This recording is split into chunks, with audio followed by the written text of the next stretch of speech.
Hello, welcome back to Monetary Therapy, episode 2 coming right at you. My name is Travis Kendall. And I'm Elio Harmon. And we got part 2 of Elio's story coming in. Take a listen. It's a long one. And so now we make the jump to Florida. Mm-hmm. And we start credit cards. Credit cards. And we're not paying all of our purchases off right away. So student loans are there. Okay. But they're in deferment. This is that Okay. kind of tricky period of, hey, I'm gonna skate by on this thing. Like, I know it's out there, but I'm not gonna pay it right now. So student loans in deferment, you gotta remember that. Now, student loans in deferment are still accumulating interest, is my understanding, but we'll verify that. And so credit cards are really as a supplement, right? So I'm not making enough money. I'm living above my means. And so consumer credit cards, and then I got a credit card for car repair. Now, I get my first car when I was at Wittenberg. So my dad helped me finance my first car. So I'm still paying on my first car. No. Before I moved to Florida, I was paying on my first car while I was here in Columbus. Before I moved to Florida, I traded that first car in because it started to have high mileage issues. Okay. And so instead of fixing that car that was getting close to being paid off, why not just trade it in because it's high mileage issues and get a better car? So this is my first conspicuous spending mistake. Okay. I bought a car purely on looks. Okay. So this was an Oldsmobile Aurora, leathered out, really, really nice, 1999. I think this was like in 2003 or 4 that I get it. So it's like it's a nice car. Oldsmobile. Yeah, and so crazy debt right off the bat on an auto loan. So I got student loans, got an auto loan. I'm adding consumer debt to it. So this is where the spiral starts to happen. Okay. And so after Florida, I moved to Georgia. Still continue to work in banking, but habits don't really change. So I make it even worse now because in Florida, I had a relatively short commute. And I think a lot of people take for granted how important the length of your commute is if you're trying to save money.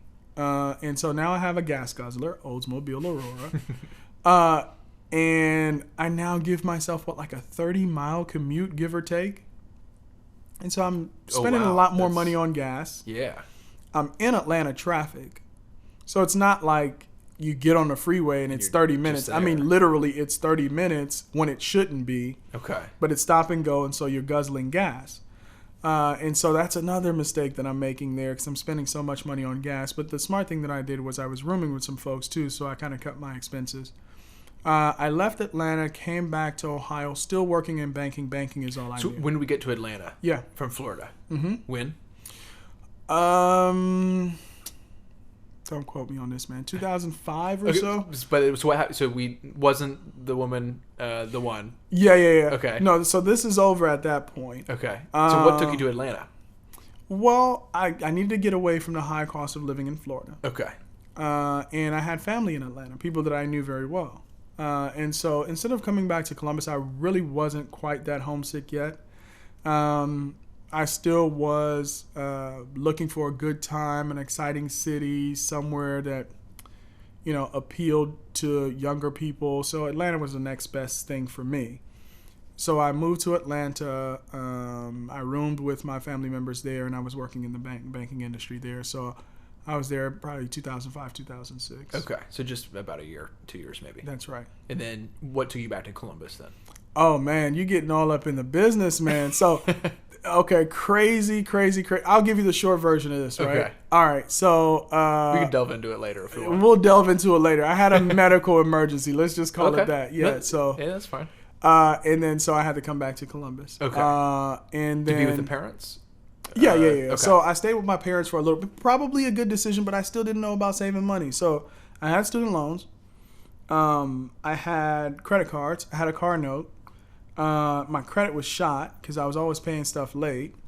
And so I had really no shot at refinancing anything. So I come back to Columbus and, I get back to work. I mean, that's what I know. I know how to work. I know how to make money. That's not the issue. I'm a poor financial manager. Okay. And so my Oldsmobile now is having the same, because listen, I drove my Oldsmobile from Columbus, Ohio to Fort Lauderdale, Florida. All right. drove crazy commutes in Florida, then drove crazy commutes in Atlanta. So my Oldsmobile now, this is like 2010. Well, I was working in banking until 2008. Okay. And then I met a mentor at the time, but it's gonna lead into this Aurora story. I just had to stop and go back for a second, because I want to capture all of these kind of boneheaded mistakes that I made around finances. So I'm working in banking until 2008. I'm thoroughly bored. Okay, well 2007. I'm thoroughly bored. This is right ahead of the financial crisis, and we have been selling people home equity loans like there wasn't any tomorrow. Yeah. Home values are gonna keep going up. You owe $120,000. Look at your house; it's worth $220,000. Take another $50,000, fix it up, go on vacation. And you're helping with this. You're selling people this stuff, dude. Yeah, absolutely. It was the easiest sale in the world. I mean, because people really believed it. I mean, we were in a period in American, a combination of consumption and debt. People were taking on so much debt because they didn't think that housing would ever reset. And there were no common sense voices out there in the media or in the banking industry that would say, hey, look, you really can't afford this. You're taking a variable rate loan. You're not putting enough money down. When this loan adjusts, you're not going to be able to afford this payment. Mm-hmm. But hey, everybody was happy. People were, able to access credit. They were able to buy homes. People were able to buy a home in August, sell it in October for like 30% more than they bought it. I mean, it was outrageous. And so, I'm doing all of this in banking, and then the crash slowly starts happening. And I'm like, oh my God, this is what it really looks like when things go down the toilet. Now, anybody working in banking during that time at the branch level will tell you, people were freaked out. Really? I mean, people were really, really freaked out. However, but anyway, I still wanted to, I was looking for opportunities always. I always kept my radar up. And so I met this guy who became my mentor, who owned a home health company. And he said, well, healthcare is really the future. I'd never worked for a startup. So each and every bank, banks typically are large organizations, except for your credit unions or something like that are more localized. But I had worked for Fortune 500 companies all the way up until this point. And he said, well, you should come work for this startup. And so I really thought I had nothing to lose. I went and started working for a startup. So that's when you jumped in the Oldsmobile and drove back up to Columbus. I was already in Columbus at the time. So the Oldsmobile's already got all those miles back up. Oldsmobile is getting up there. It's a little long in the tooth at this point. So you're back up at a bank again in Columbus. That's right. And then this is when we finally bail on the banking industry. That's when I bail on the banking industry. So so if this is a little convoluted, here's how the timeline goes: Liberia, Trenton, New Jersey, Columbus, Ohio. Okay. Start working in banking. Boom, bank. Move to Florida. Nice and still sunny. Working in banking. Still banking. There. Move to Atlanta. Still working in banking. Move back to Columbus. Okay. Still working in banking. Meet the mentor. Transition to home health. Awesome. All right. Right on. Yeah. So. And throughout this, still credit cards, bad choices as far as just commuting and kind of stuff like that. The old choices that maybe now we know are starting. I guess maybe are we starting to realize that we've made some oopses as far as the car, as far as college, and that sort of thing. Yeah, definitely. But it's like a snowball rolling down a hill. I mean, it's happening, and it's happening, but you don't know enough how to make the snowball stop and maybe reverse course. And all the while, to avoid paying the student loans from 7-8 years prior, I would intermittently go to school. Okay. To keep the deferment going, because you have that active student deferment loophole. Yeah. That you think it's a loophole, but you're still accumulating debt. So again, still didn't know what I wanted to study. Was just picking up classes. So now the new classes I enrolled in a university here, still a private college, and taking classes there. But now at least the classes are more in line with what I'm doing, which is healthcare management. Okay. So, but I was accumulating debt still, and so now 2 years in. Oh, the health. Into working into the health at the healthcare company and going to school as a part-time student, The Oldsmobile is getting a little long in the tooth. So that's where we are. Okay. And so I'm like, okay, let me see. Go to the car dealer. Just driving by the car dealer one day. And I pull in and, talking to the salesperson. Hey, what's going on? What brings you in? I said, well, ideally I'd like to. Now, here's how much is left on the Oldsmobile. I think it's like $2,000 to pay off the Oldsmobile. Oh, so you still haven't even paid it off this I haven't paid it off yet. Right. So it's like $2,000 to pay it off. I probably have like 5 payments left or something like that because I was paying an outrageous amount, like $430 a month for this car. And so I go see the sales guy. He's like, dude, I could help you out. All right. So we walk around the lot and I see this it's summertime, beautiful Sonic blue Ford Mustang convertible. Now, this is a guy who commutes a whole bunch. Looking at a Ford Mustang convertible as a suitable vehicle coming out of an Oldsmobile Aurora like I never learned from one gas guzzler to the next. And so, take it for a test drive. Love the car. It's beautiful. I'm still into conspicuous consumption. So I'm like, oh, this is the perfect car. I can see myself riding around in it. I'm only imagining driving the car. I'm not thinking about what the car costs or what financing is going to cost. And like I said, my credit's not so good at this point. So they run the numbers. I'm not going to say who the car dealer is. I'm not going to say who the company who financed the car is, but they are pretty big in Central Ohio, both of them. And the financing company is pretty big nationwide. You see commercials for their credit cards on TV all the time. And guess how much, I want you to guess how much you think my interest rate was on this car. On a car loan. Mm-hmm. It's what, 8%, 10%? Higher. 12. Higher. 20. Less. It's 18. 18.5%. Wow. On a vehicle. All right. So this is kind of my situation in 2010 through 2012. And I know something had to give. And so during this period or shortly before that, I had met my wife now. And she lived in Virginia at the time, convinced her to move over.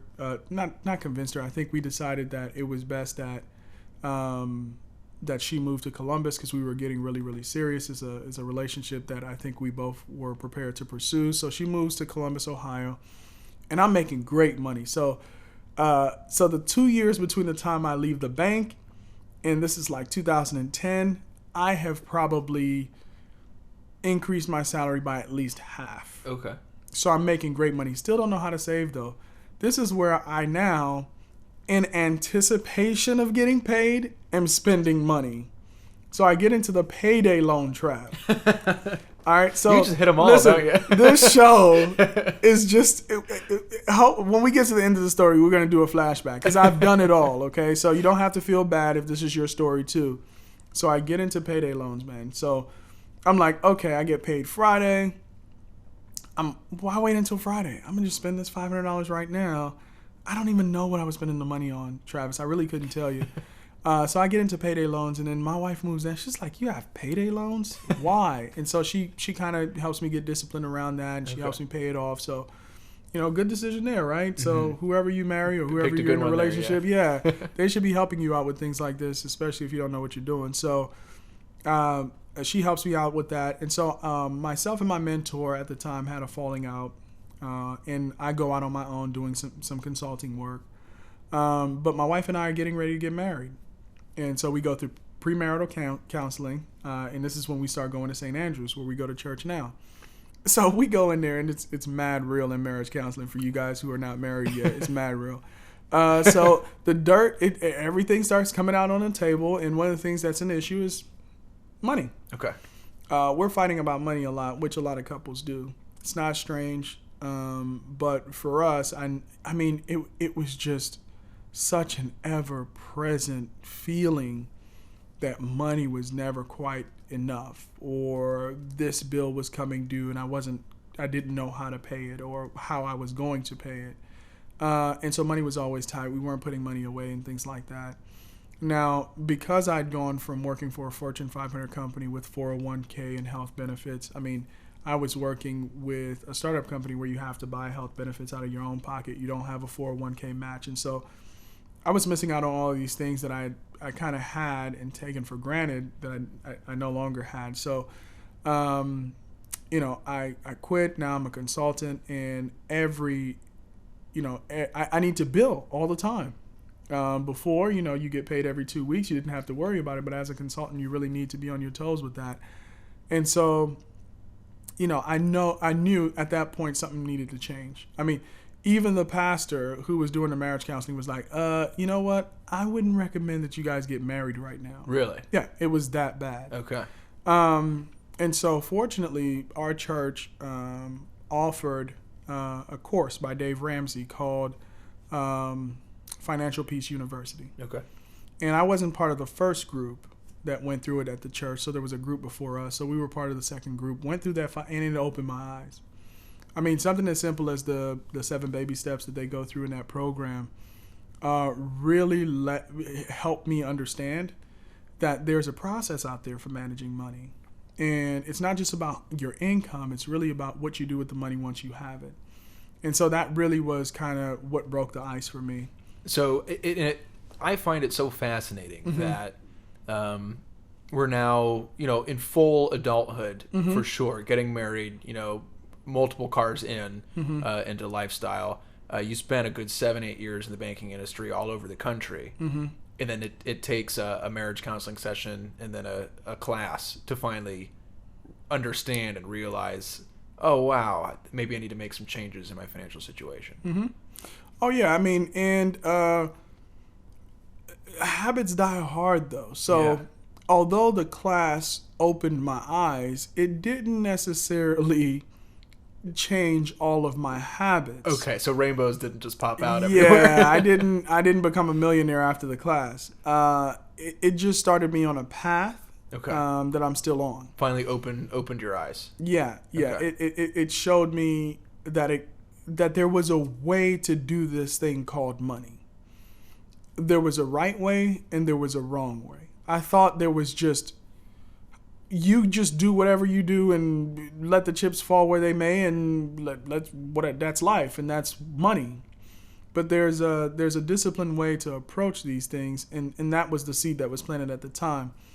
What really blew my mind, though, was the book The Millionaire Next Door. Okay. And who's it by? Dr. Thomas Stanley and Dr. William Danko. Okay. And really they describe who the millionaire in the U.S. are, who the millionaires are, and what their habits are. And what became immediately apparent was, one, they live below their means. And that's like the number one rule of financial management. You have to just live below your means. And once that book got a hold of me, because it really gets inside of you, it changes a lot of your perceptions, a lot of your programming, a lot of your preconceived notions about income and wealth and spending and acquiring assets versus liabilities. So that really changed me. And so that's when I really got serious. Now, the lucky break. So I've had lucky breaks all throughout this story. I don't want to make it seem like it's all bad, but financially it's just been some tough decisions. However, my lucky break was meeting a lady by the name of Kathy Andrus at our church. She was the financial stewardship chair. And so what financial stewardship chair, for people who might not be familiar with that, within the church does is really help the clergy of the church make sure that the congregation is educated about the financial situation within the church, and the contributions from the congregation are coming in order for the church to be able to meet its financial obligations. Okay. And so I think she already had the passion for the work of helping people improve their financial situation, which is why she was attracted to the stewardship position in the first place. And she was part of that first group that I mentioned that went through Financial Peace University. But after our group went through Financial Peace University, she offered the class again. And because I really hadn't started to do what the program had advised, the seed was planted. I read The Millionaire Next Door. The seed flourished even more. And now I was even more motivated to go through the class the second time because this time around I was going to change my habits. Okay. Well, Kathy's leading this class, and she proposes at the end of the class, well, I'm going to be taking some people on board and helping them with these steps. Now, I can't tell you how important that accountability was for me, because what I learned along the way, and self-awareness in money management is very important as well. Hopefully we'll get to talk about that at some point. But I knew I could make money. I just didn't know how to manage money. Okay. And so when she offered me the opportunity to work with her helping me manage it, I was 100% on board. And how did she help? Like what did she get into of your finances and your money? Well, Kathy's very thorough. Okay. And so she got into everything. Okay. So one of the things when it comes to money is you have to be honest with yourself and you have to be honest with whoever you're working with. And so I had to lay it all out there. I mean, every single bill, no matter how small it was, when I incurred it, what it was for, I had to list it all down. And so once we got a list of all of my debts, we organized them from smallest to largest. And then I gave her access to my bank account, so user ID, password. For some people that would be terrifying. For somebody else, particularly somebody who's not part of their family or whatever, to have that level of access to their account. But we'd built trust over time. And so she just tracked my spending, and she showed me a report of where I was actually spending my money, and then helped me develop a budget with my goals in mind, which were to start to put some money away in savings, to pay off debt, and get control of my finances. And we started working together about 3 years ago. And in that time, it's been 180 degrees. So I've paid off a whole bunch of small debts, like from things like ridiculous stuff, like borrowing $500 from my brother to buy suits. Paid that off. It was like one of the first things that I paid off. Annual wellness checkup from the doc, $70 doctor bill, that little rinky-dink stuff like that got paid off. For the first time in my adult life, I own my vehicle. That Ford Mustang is mine. I paid it off. You still driving it? Still driving it, still going. I'm probably going to drive it as long as I possibly can. And I was able to maintain it all through that time. So one of the issues with me in cars was I never had enough money to maintain them. And cars are all about maintenance if you want to drive them long term. And so whenever something would go wrong on the Mustang, at least over the last 3 years, I had the money available to fix it. And that's why the Mustang is still running strong, even though it's 11 years old, over 160,000 miles. Okay. And so paid off a car. And my wife, I mean, we got married, but not against the pastor's advice. I know I skipped that part. After we eventually got married. Once we got it together, yeah. Once we resolved some issues, so she is my wife now. Congratulations. Thank you. It's still going strong. But she was so impressed by the change that she saw that she started working with Kathy. Okay. Now she's one person that has an independent streak like none other, and she's very, very disciplined. Anything that she puts her mind to, she can accomplish. Yeah. My wife. But she'd seen kind of, in her opinion, probably worse financial situation that she's seen up close, which was my situation, and the changes that had happened over the last. I mean, she started working with Kathy probably about a year ago. Okay. So over the first 2 years of me working with her, she was so inspired that she started working with her too, and so she's seen a change in her financial situation. But the question that you and I, when we had coffee the other day, were talking about was, well, do you think you could have done it if you didn't have an accountability person to work with you at this level like Kathy did? And I personally, I don't think so. I think my personality lends itself very, very well to being accountable to somebody else and having somebody highly involved in holding me accountable for me to accomplish things that I set for myself. And so it wasn't a relinquishing control of your accounts when you handed over the account information. It was just having a third party observing what you're charging on your card, every day, and then saying, "Hey, are you aware that you just spent $100 today on food? Yeah. Are you aware that you did that?" I don't think it's really relinquishing, because it somewhat is. It's not really relinquishing it to the person holding you accountable. Kathy didn't say whether or not you could buy things. Or did she? Well, I gave her permission to tell me if I could afford to buy something I wanted. Sure. So I really relinquished it to the future self and my future financial goals. Okay. And so, like, let's say the person I am today, right? Let's say I could go back and have a conversation with myself at 20. Okay. The kind of budget I would want my 20-year-old self to have is the type of budget I think I have now that my 40-year-old self wants me to have. You see what I'm saying? Yeah. So I'm kind of relinquishing control to a future me that hopefully once I am that me would say, wow, kid. Good thing you did the right thing. You really hooked it up, right? you really did a good job at this. So that's kind of the way I look at it. Okay. So it was really not until, even though had been in the banking industry for a while, you'd worked for a startup, so you think there's some level of experience there. It wasn't until finally you got kind of a third party involved to help you stay accountable for the things you are spending and how you're managing your money. Yeah, man, I think that really changed my financial life a great deal. And it's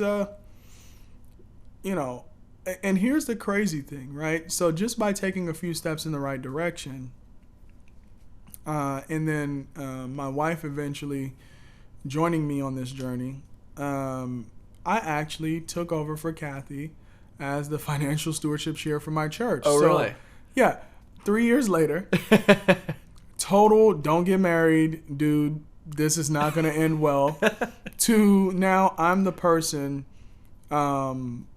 making the case for why people should give. Now, this is coming from a guy who didn't have enough money, at least that's what he thought, to give. But now I'm able to give, and I'm able to do it without being a hypocrite because I'm putting my money where my mouth is as well. So that it's been an incredible change. So just definitely having that accountability, helping out, and finally seeing the light through a couple books. And Dude, I'm going to be rich. Thanks, I'm going to be loaded. Well, let me know when you're loaded. You can help me You won't be able to tell. That's the millionaire next door. Okay. Yeah. You won't. You will never know when the day it happens. Well, you might know because you kind of have a little bit of insight to what's going on financially with me as well. So. Yeah, but listeners here, it's gonna be the same old Elio. Yeah. You're not gonna be able to tell the difference. Except I'll be doing the show with a mouthful of gold teeth, but you won't be able to tell. Thanks for tuning in. This is Monetary Therapy. That was our ending of Elio's story, episode 2. Episode 3 next week, we got Travis Kendall. That's me. Talking a little bit about my story. I'm Travis Kendall. I'm glad that's over with. Well, are you ready to give me some questions? Yes, sir. Next week? All right, we're going to do it. This has been Travis Kendall. Peace. And Elio is here too. Peace.